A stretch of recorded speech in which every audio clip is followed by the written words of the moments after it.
Welcome to the second LUX Onshape tutorial. In this tutorial we're going to draw a very simple part that will just take a matter of seconds. So let's see how we get on. I'm in my LUX directory. You can see that the LUX foot's already drawn on there, and in here we're going to create a new document. So left click on there, and I'm going to call this the LUX leg, I suppose, following convention. Type it like that. So our modelling area will appear. I guess it doesn't really matter what work plane we're going to use for this. I'm going to pick the right work plane. So right click on it, left click on new sketch, right click on view normal to sketch plane. I'm going to start off with the center point circle tool, and I'm just going to draw a circle. Then further up I'm going to draw another circle, and I'm going to add in some dimensions. So these circles want to be 6 millimeters in diameter, so I'm going to click, change that to 6,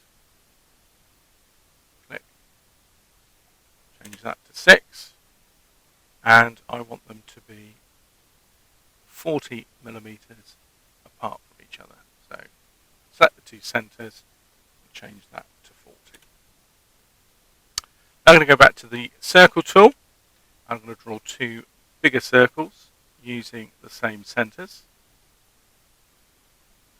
and I am going to dimension those both at 15 millimeters.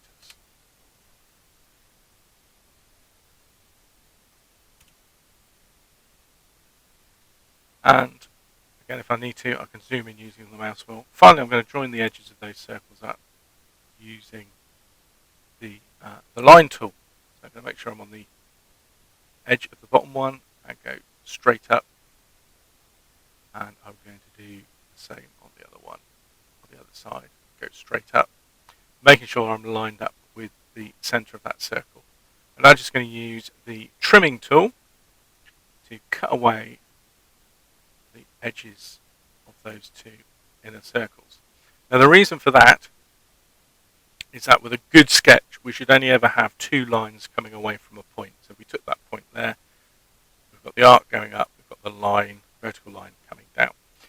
Now you note that's gone red. It's basically the program's saying you're over constraining, and that's because we're tying things in with the geometry as well as tying things in with the dimensions that we've got here.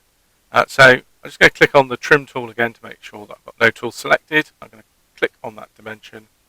I'm going to delete it, and it's happy now. And that's because this diameter is actually constrained by this diameter and it being lined up with those two lines. And that's basically the sketch for the part. So now I'm just going to apply a feature to it. So I'm going to extrude, and I just want to extrude this 3 millimeters.